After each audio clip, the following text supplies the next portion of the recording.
Bienvenido, bienvenida a este nuevo podcast donde comenzamos el tomo cuarto, la primera Pascua de Jerusalén, de las visiones y revelaciones de la venerable Ana Catalina Emmerich.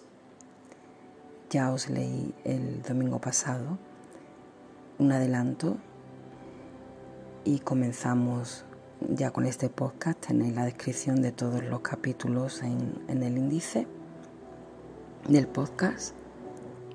Espero que os guste. Además, si no estás suscrito o suscrita a este canal católico, me gustaría que te sumaras a esta pequeña familia, que activaras la campanita para que te llegaran las notificaciones de todos los vídeos que voy subiendo, y me ayudarías muchísimo con tus visualizaciones, con tus me gustas, comentarios, etc. Comenzamos como siempre invocando al Espíritu Santo. En el nombre del Padre, del Hijo y del Espíritu Santo.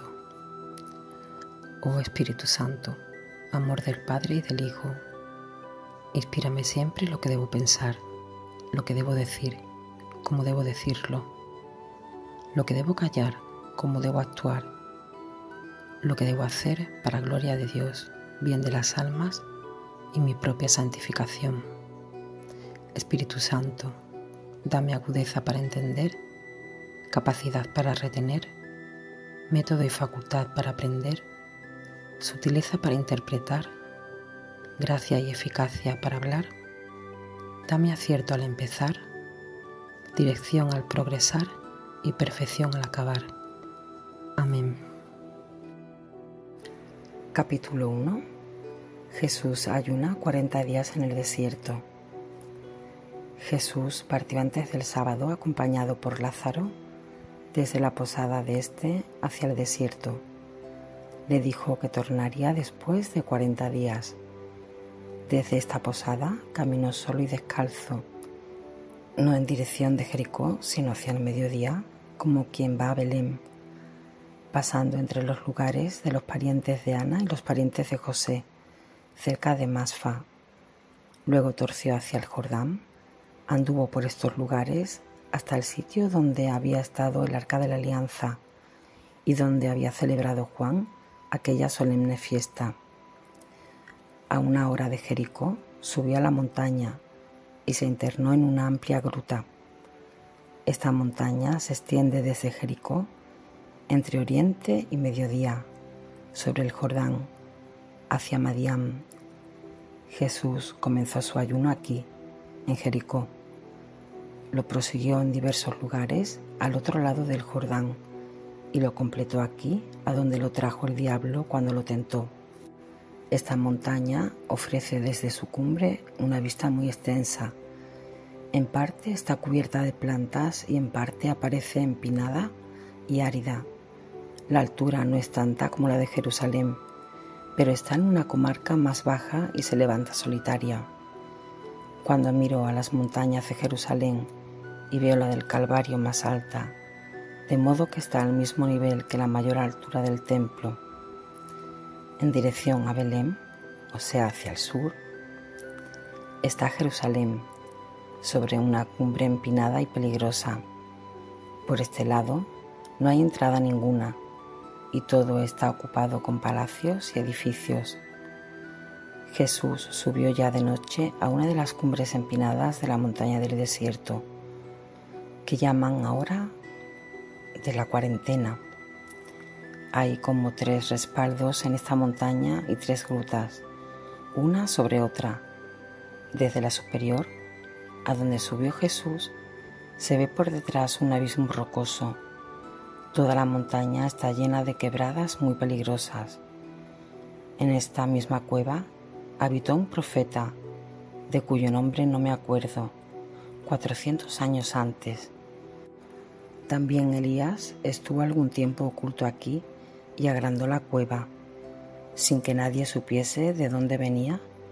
Descendía a veces hasta el pueblo, ponía paz y profetizaba. Unos 150 años antes habían tenido aquí su habitación unos 25 esenios. Al pie de este monte estaba el campamento de los israelitas, cuando con el arca de la alianza y las trompetas daban vueltas alrededor de Jericó. En este mismo lugar está el pozo cuyas aguas dulcificó el profeta Eliseo. Santa Elena hizo arreglar estas cuevas en forma de capillas, y yo he visto una vez, en una de estas capillas, un cuadro que representaba la escena de la tentación.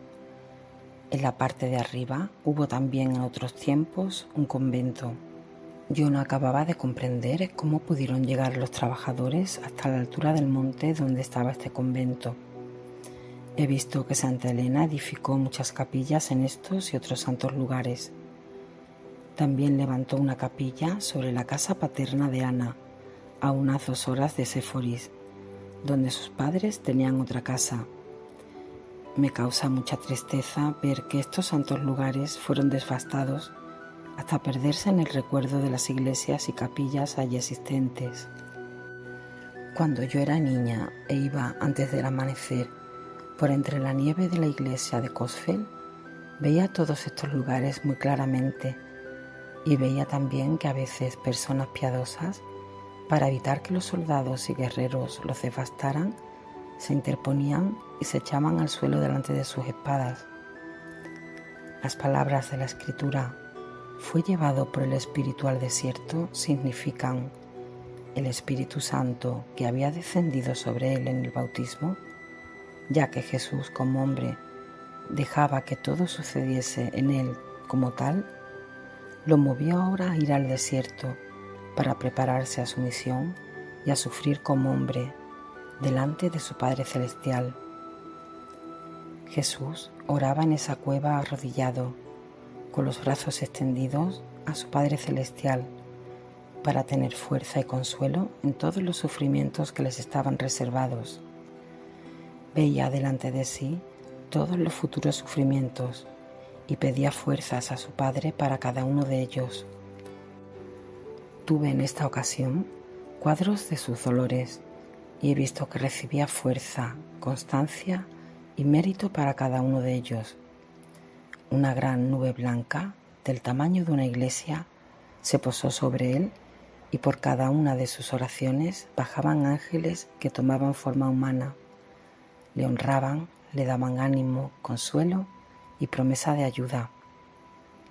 Conocí que Jesús pidió aquí y consiguió para cada uno de nosotros toda ayuda, constancia, victoria y consuelo en nuestras penas y tentaciones, que compró para nosotros con sus oraciones el mérito y la victoria, que preparó allí todo el mérito de las mortificaciones y ayunos, y que ofreció a Dios Padre todos sus trabajos y padecimientos para dar mérito y valor a todos los padecimientos y penas de espíritu de los que creerían en Él. Conocí el tesoro que Jesús instituyó para la Iglesia y que se abrió en los 40 días de su ayuno. Vi a Jesús sudar sangre en esta oración. Jesús bajó de nuevo de esta montaña hacia el Jordán, entre Gilgal y el lugar del bautismo de Juan, que estaba más al sur, como a 1 hora de camino. Pasó solo en una balsa del río, que era estrecho en este punto, y caminó dejando a su derecha a Betábara y varios caminos reales que llevaban al Jordán. Seguía por senderos de montaña a través del desierto, internándose entre el este y el mediodía.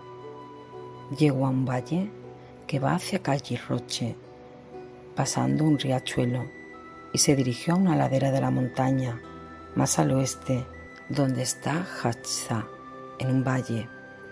En este lugar habían los israelitas vencido al rey amonita Sichón. En esta guerra había 3 israelitas contra 10 y 6 enemigos, pero sucedió un prodigio. Vino sobre los amonitas una tormenta y un ruido espantoso que los puso en fuga y los derrotó. Jesús estaba ahora sobre una montaña muy agreste. Era todo aquí más salvaje que en la montaña cerca de Jericó, que estaba como enfrente, dista del Jordán 9 horas de camino. Capítulo 2. Tentaciones interiores de Jesús. Está oculta a Satanás la divinidad de Jesús y su misión. Las palabras «Este es mi Hijo amado, en quien me he complacido», las entendió como dichas a un hombre, a un profeta. Jesús está ahora apesadumbrado en su interior. La primera tentación que tuvo fue esta: «Este pueblo está demasiado pervertido. ¿Tendré yo que padecer todo esto por él y no poder conseguir el pleno efecto de mi obra?». Jesús venció esta tentación, a pesar de prever todos sus dolores, con inmensa bondad y amor a los hombres. Jesús rezaba en la cueva, a veces de rodillas, a veces de pie y a veces postrado echado sobre su rostro.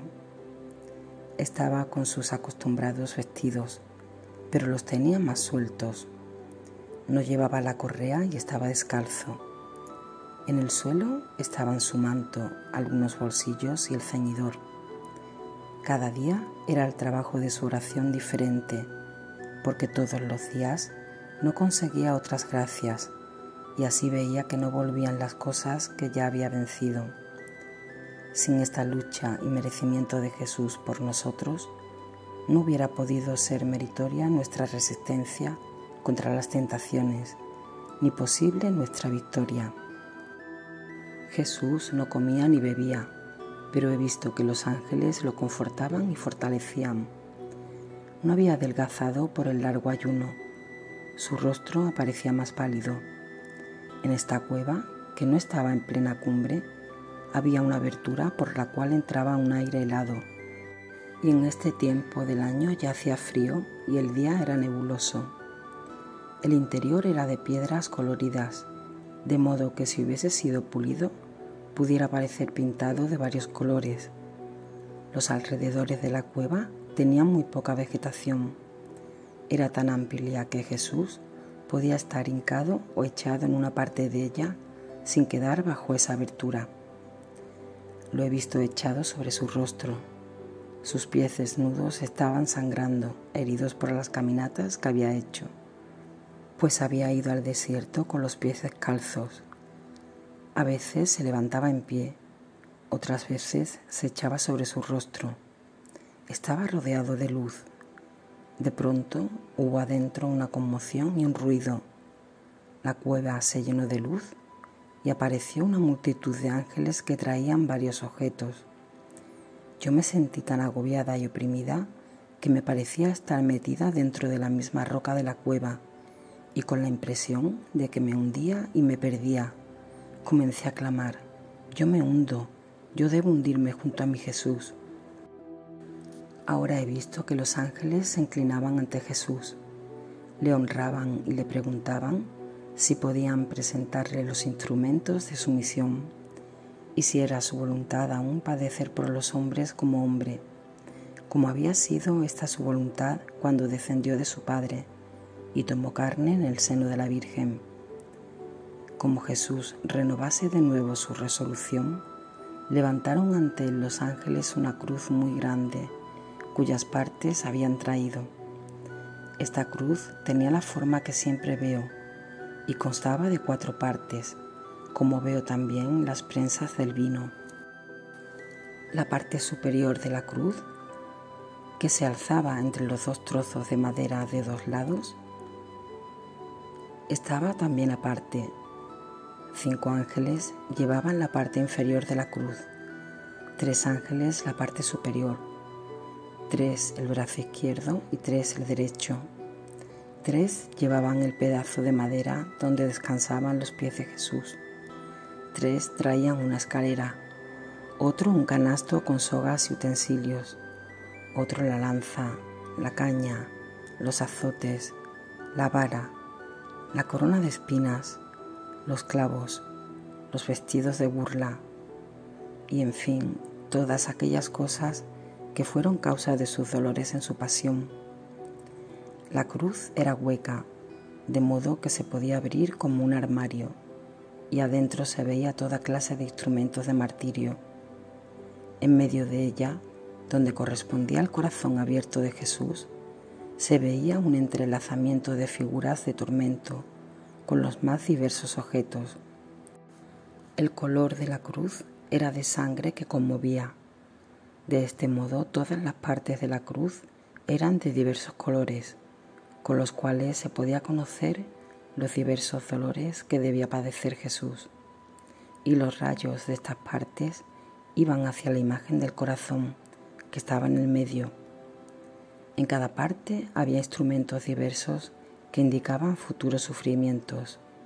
Se veía igualmente en esa cruz vasos con miel y vinagre, otros con mirra y aloe, que se usaron después de la muerte del Salvador. Había además adentro una cantidad de bandas como cintas, del ancho de la mano, de diversos colores, donde había grabadas varias formas de padecimientos y dolores. Los diferentes colores denotaban distintos grados y maneras de oscuridad y tinieblas que debían ser iluminadas y transparentadas por los dolores de Jesús. De color negro aparecía lo que se daba por perdido, pardo lo que era triste, duro, seco, mezclado y sucio. De color rojo aparecía lo que era pesado, terrenal, sensual, y de color amarillo lo muelle, demasiado delicado y cómodo.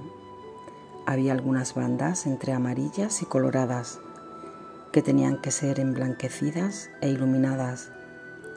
Había también otras bandas blancas, de un blanco de leche, con escrituras luminosas y transparentes. Esto significaba lo ganado, lo vencido, lo completado y perfeccionado. Estas bandas eran como señales y representaciones, la cuenta de todos los trabajos y dolores que Jesús tenía que sobrellevar en su carrera mortal, con sus discípulos y con los hombres.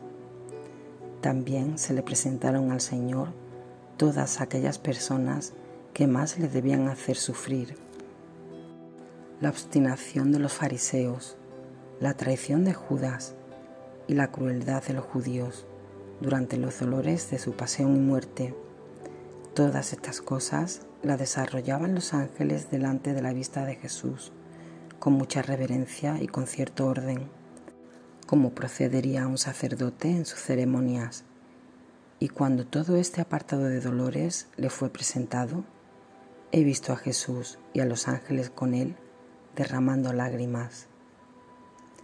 Otro día vi que los ángeles representaban a Jesús la ingratitud de los hombres, las dudas, las burlas, las traiciones y negaciones de amigos y enemigos, hasta su amarga muerte y aún después, y todo lo que sus dolores y penas se perdería para los hombres.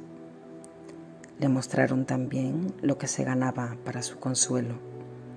Todo esto se representaba en cuadro, y vi a los ángeles señalando esos cuadros y representaciones. En todas estas representaciones yo veía la cruz de Jesús, como siempre, de 5 clases de maderas, con los brazos encajados adentro, con las cuñas debajo, y un madero para descanso de los pies. El pedazo de madera para poner el título lo vi añadido arriba, porque no había espacio sobre la cabeza para ponerlo. Este trozo de madera estuvo sobrepuesto, como una tapa sobre un costurero. Capítulo 3. Jesús tentado por Satanás. Satanás no tenía certeza ni conocimiento de la divinidad de Cristo. Lo creía un profeta. Había observado la santidad de su infancia y juventud y la santidad de su madre, a quien nunca pudo llegar con sus tentaciones, pues ella no las recibía. No había en María ninguna materia por donde pudiese Satanás tentar. Era María la más hermosa virgen, pero no tuvo a sabiendas relaciones con ningún pretendiente, fuera de la elección que de ella se hizo en el templo por la señal de la vara florida. Le intrigaba a Satanás ver que Jesús, profeta según su parecer, no tenía los modos farisaicos y severidades de ley en los usos y costumbres con sus discípulos.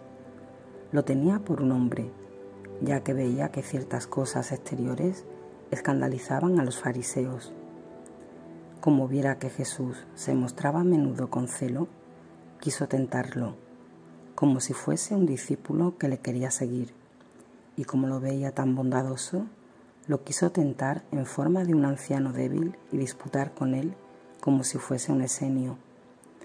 Por esto he visto una vez a Satanás en la entrada de la cueva, bajo la forma de un joven hijo de una viuda, sabiendo que Jesús amaba a ese joven. Hizo Satanás un ruido en la entrada para mover a displicencia a Jesús, en cuanto ese discípulo que llegaba hasta su retiro contra lo que él había dicho que no lo siguieran. Jesús ni siquiera volvió su rostro para mirarlo. Satanás anduvo por la cueva y hablaba de Juan Bautista, que, según él, debía estar muy contrariado contra Jesús, que había hecho bautizar en diversos lugares, cosa que no le correspondía a él, sino a Juan solo. Después de esto, Satanás envió arriba la figura de 7 o 9 de sus discípulos, uno tras otro. Veía uno por vez a la cueva y decía que Eustaquio les había dicho que él estaba en esta cueva, que lo habían estado buscando con gran ansia, que él no debía arruinar su salud en este lugar, abandonándolos a ellos. Añadían que se hablaba mucho de él y que no debía permitir corrieran tantas voces sobre su modo de proceder. Jesús nada contestó a todas estas representaciones y al fin dijo: «Vete de aquí, Satanás, ahora no es tiempo». Con esto desaparecieron todas las figuras de discípulos. Más tarde apareció de nuevo Satanás en figura de un anciano esenio muy venerable, que venía cansado de subir por la montaña. Aparecía tan cansado que yo misma tuve compasión del que parecía venerable anciano. Se acercó a la cueva, cayendo de cansancio la puerta misma, dando quejidos de dolor. Jesús ni siquiera miró al que acababa de entrar. Entonces se levantó el fingido esenio y dijo que era uno del Monte Carmelo, que había oído hablar de Jesús y que por verlo se había venido hasta allí, desfalleciendo casi por el cansancio. Le rogaba se sentase un momento en su compañía para hablar de cosas de Dios. Dijo que sabía lo que era ayunar y rezar, y que si se unen dos en oración sirve de edificación mutua. Jesús solo le contestó algunas palabras como: «Apártate de mí, Satanás, no es llegado el tiempo». Solo entonces vi que había sido Satanás el aparecido, puesto que al alejarse y desaparecer se puso negro, tenebroso y lleno de ira. Me causó risa ver que se echó al suelo como desfallecido y al fin tuvo que levantarse solo. Cuando Satanás apareció de nuevo para tentar a Jesús, se apareció en figura del anciano Eliud. Debió haber sabido que a Jesús se le había mostrado la cruz con todos los sufrimientos que le esperaban, porque comenzó diciendo que había tenido una visión de los graves dolores que debía sufrir Jesús y que había sentido la impresión de que no habría podido soportar semejantes sufrimientos. Dijo que tampoco podía estar ayunando los 40 días y que por eso venía él para darle de nuevo y pedirle que le dejase participar de su soledad y tomar sobre sí una parte de su promesa y resolución. Jesús no miró siquiera al tentador y levantando sus manos al cielo dijo: «Padre mío, quita esta tentación de mí». Al punto Satanás desapareció, lleno de rabia y despecho.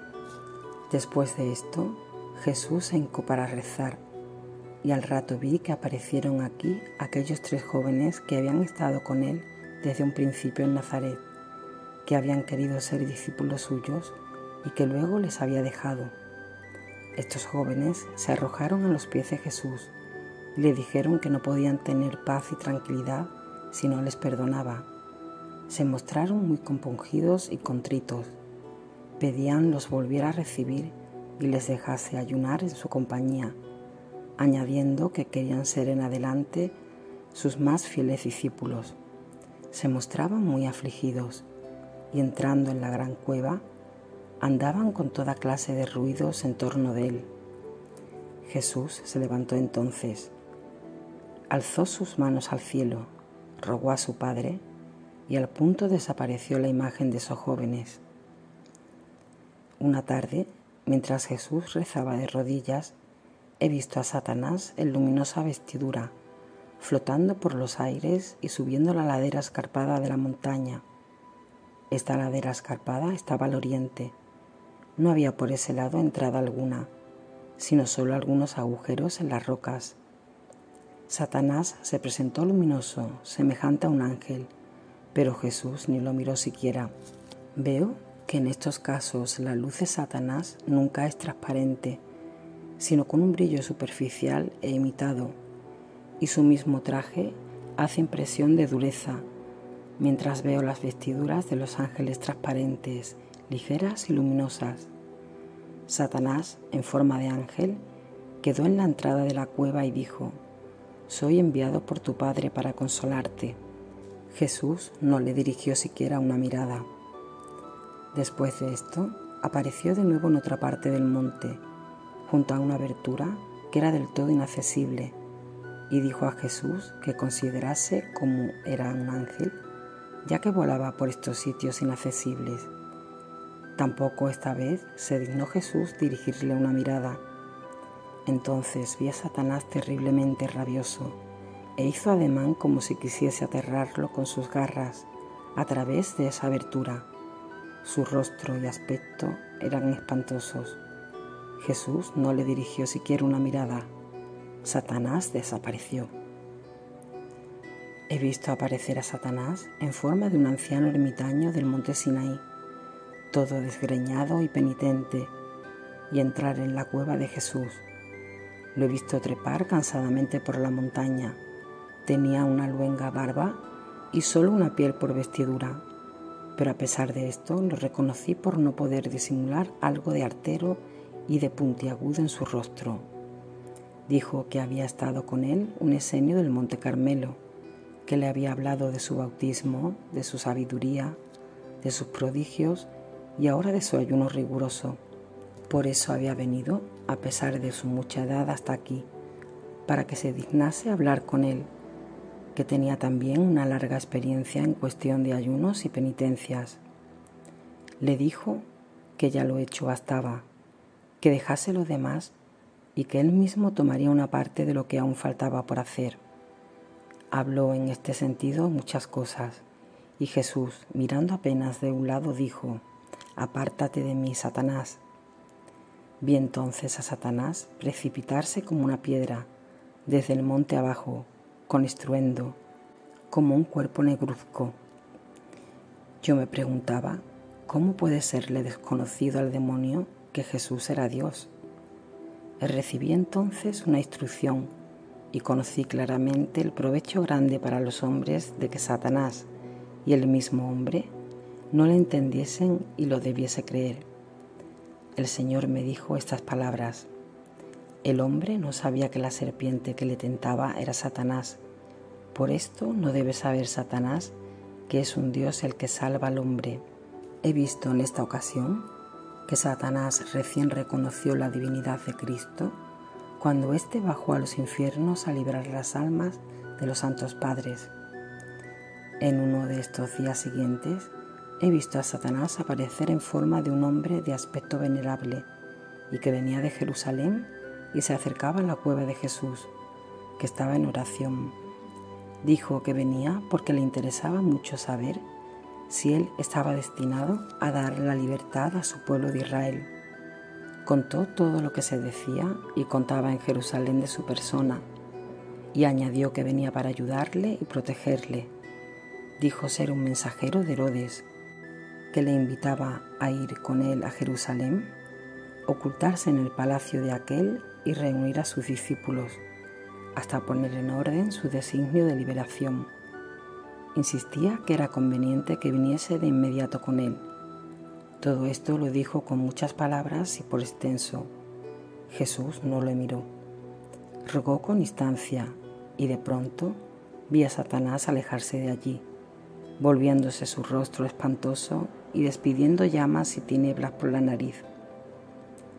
Como Jesús estaba atormentado por el hambre, especialmente por la sed, se presentó Satanás en forma de un piadoso ermitaño que le dijo: «Tengo mucha sed, te ruego me des de los frutos que están aquí en la montaña, delante de la entrada, pues no quiero sacar nada sin el permiso del dueño.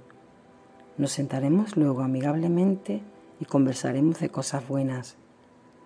Había en efecto, no en la entrada sino al lado, hacia el oriente, a alguna distancia de la cueva, algunos higos y una clase de frutas como nueces, pero de cáscara blanda como las tienen los nísperos, y también bayas. Jesús le dijo: «Apártate de mí, tú eres el mentiroso desde el principio, y no dejes daño alguno sobre esos frutos». Vi entonces al fingido ermitaño precipitarse como una sombra oscura, contrahecha, del monte abajo, y escupir un vapor negro. Vino Satanás en forma de un viajero y preguntó si no podía él comer de las hermosas uvas que se veían allí cerca, que eran tan buenas para apagar la sed. Jesús no contestó nada, ni miró hacia el lado donde le hablaba. Algunos días después, le tentó mostrándole una fuente de agua. Capítulo 4. Satanás tienta a Jesús por medio de artificios de magia. Satanás vino de nuevo a la cueva de Jesús, esta vez como un maestro de artificios y como sabio. Dijo que venía a él como tal, que algo podía mostrar de lo que sabía hacer, y le invitó a mirar dentro de un artefacto que traía.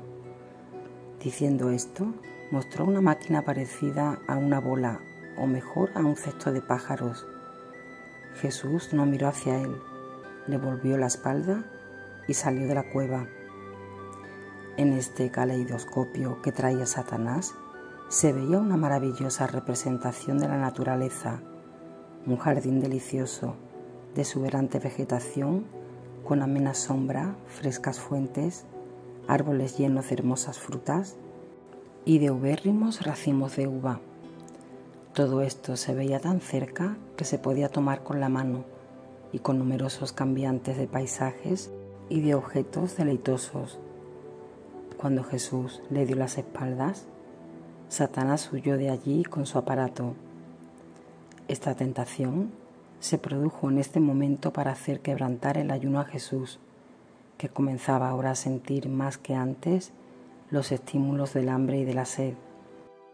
Satanás no sabe qué hacer con Jesús. Conoce las profecías que hay sobre él y siente que tiene Jesús un poder que otros no tienen, pero no sabe que es Dios, ni sabe de fijo que es el Mesías, que no puede ser tocado en sus obras, porque lo ve en muchas cosas tan humano. Lo ve ayunar, sufrir tentaciones, tener hambre y sed y padecer como los demás hombres. Satanás es en esto tan ciego, en parte como los fariseos. Lo tiene por un hombre santo y justo, a quien conviene tentar para hacerlo caer en falta y ponerlo en turbación. Jesús padece hambre y sed. Lo veo con frecuencia delante de la entrada de la cueva. Hacia la noche vino Satanás en forma de un hombre grande y fuerte, subiendo la montaña. Había levantado abajo 2 piedras del tamaño de pequeños panes con ángulos, y mientras subía les había dado forma de panes en sus manos. Había en él algo de profundo encono cuando subió esta vez y entró en la cueva. Tenía una piedra en cada mano y dijo más o menos lo siguiente: «Tienes razón de no haber comido alguna fruta, ellas no sirven sino de placer, pero si tú eres el Hijo querido de Dios, sobre el cual vino el Espíritu Santo en el bautismo, mira, yo he hecho que estas piedras parezcan panes, haz tú ahora que sean panes». Jesús no miró a Satanás, le oí solo estas palabras: «El hombre no vive de pan». Estas palabras las entendí claramente. Entonces Satanás se puso rabioso, extendió sus garras contra Jesús y vi las 2 piedras en sus manos. Al punto huyó de allí. No pude menos que reír al ver que tuvo que llevarse las piedras que había traído. Capítulo 5. Satanás lleva a Jesús al pináculo del templo y sobre la montaña. Hacia la tarde del día siguiente, vi a Satanás volar hacia Jesús, como un ángel poderoso con gran estrépito. Estaba con vestiduras guerreras, como veo con frecuencia a San Miguel, pero en Satanás siempre se descubre algo de repelente y de opaco, aún en su mayor brillo. Se gloriaba delante de Jesús y decía: «Quiero mostrarte lo que puedo y quién soy, y cómo los ángeles me llevan en sus palmas. Mira allá en Jerusalén, mira el templo. Te quiero colocar sobre el punto más alto. Muestra entonces lo que tú puedes y si los ángeles te sostienen en sus manos». Mientras esto decía, vi la ciudad de Jerusalén y el templo tan cerca como si estuviesen junto a la montaña. Creo que todo esto no era sino artificio de Satanás. Jesús no le respondió. Satanás lo tomó por las espaldas y lo llevó por el aire, volando bajo hasta Jerusalén. Lo puso sobre la punta de una de las torres de las 4 que había sobre el templo y que yo hasta entonces no había notado. Esta punta estaba en el ángulo occidental hacia Sión, enfrente de la Torre Antonia. La ladera de la montaña donde estaba el templo era en esta parte muy escarpada. Estas torres eran como prisiones y en una de ellas estaban guardadas las preciosas vestiduras de los sacerdotes. Eran por arriba planas, de modo que se podía caminar en ellas. Se alzaba, empero, todavía en medio de ellas un cono hueco que terminaba con una bocha tan grande que podían estarse allí 2 hombres de pie. Desde aquí se podía contemplar el templo en su conjunto. En este punto más alto puso Satanás a Jesús, que nada dijo hasta el momento. Satanás entonces dio un vuelo bajo a la tierra y dijo: «Si tú eres el Hijo de Dios, muestra tu poder y déjate caer abajo, pues está escrito: mandará a sus ángeles que te sostengan en sus manos para que no tropieces en piedra alguna». Entonces dijo Jesús: «Está escrito también: no tentarás a tu Dios». Vino entonces Satanás todo rabioso contra él, y Jesús dijo: «Usa del poder que se te ha dado». Le tomó entonces Satanás de los hombros y furioso voló con él a través del desierto hacia Jericó. Sobre aquella torre cayó por la tarde luz vespertina del cielo. Voló en esta ocasión más despacio. Lo veía volar con rabia con Jesús, ya por lo alto, ya bajando, ya culebreando, como uno que quiere desahogar su enojo y no puede dominar el objeto de su rabia. Lo llevó sobre el mismo monte, a 7 horas de Jerusalén, donde Jesús había comenzado su ayuno. Vi que lo llevó junto a un árbol de terebinto, que se erguía grande y fuerte en medio de un jardín de un esenio que había vivido hacía tiempo en este lugar. También Elías había vivido allí. Estaba detrás de la cueva, no lejos de la escarpada ladera. Estos árboles son picados y cortados en la corteza 3 veces al año y dan cada vez una cierta cantidad de bálsamo. Satanás puso a Jesús sobre un pico de la montaña, que era inaccesible y más alta que la cueva misma. Era de noche, pero conforme Satanás señalaba a un lado o a otro, se veían los más hermosos paisajes de todas las partes del mundo. Satanás dijo más o menos a Jesús: «Yo sé que tú eres un gran maestro y vas a buscar ahora discípulos para esparcir tu doctrina. Mira todas estas espléndidas comarcas, estos poderosos pueblos, y mira esta pequeña Judea. Allá es donde tienes que ir. Yo te quiero entregar todas estas comarcas, si tú te postras y me adoras». Con esta adoración entendía ese obsequio y esa humillación que era de uso entre los fariseos y judíos delante de reyes y de personajes poderosos, cuando querían obtener algo de ellos. El diablo presentó aquí una tentación semejante, aunque en mayor escala, que cuando se presentó en forma de un mensajero del rey Herodes venido desde Jerusalén, invitándole a ir a la ciudad y a vivir en el castillo bajo su protección. Cuando Satanás señalaba con su mano, veíanse grandes paisajes y mares extensos, luego sus ciudades, sus reyes y príncipes, sus magnificencias y triunfos, yendo y viniendo con sus guerreros y soldados con toda majestad y esplendor. Todo se veía tan claro como si estuviese cerca y más distinto aún. Parecía que uno estaba allí dentro de esa magnificencia y cada figura, cada cuadro, cada pueblo aparecía con diversos esplendores, con sus costumbres, usos y maneras peculiares. Satanás señaló de algunos pueblos sus particularidades principales y especialmente un país donde había grandes hombres y fuertes guerreros que parecían gigantes, creo que Persia, y le dijo que allí tenía que ir a enseñar. La Palestina se la representó muy pequeña y despreciable. Fue una representación maravillosa. Se veían tantas cosas tan claras y al mismo tiempo tan espléndidas y atrayentes. Jesús no dijo otra cosa que: adorarás a Dios tu Señor y a Él solo servirás. Apártate de mí, Satanás. Entonces vi a Satanás en espantoso aspecto precipitarse en la montaña, caer en lo profundo y desaparecer como si se lo hubiese tragado la tierra. Hasta aquí el primer episodio de este cuarto tomo. Ya para la siguiente semana, si Dios quiere, como este podcast lo subo los domingos a las 10 de la noche hora española, os dejo en pantalla los siguientes capítulos. Ya hemos terminado de leer Las Tentaciones y os continuaré leyendo este cuarto tomo. Si has llegado hasta aquí escuchándome, te doy las gracias porque es muy importante las visualizaciones en el canal. Y nada, que hayáis pasado un feliz domingo, Día del Señor, que me sigáis escuchando y muchísimas gracias.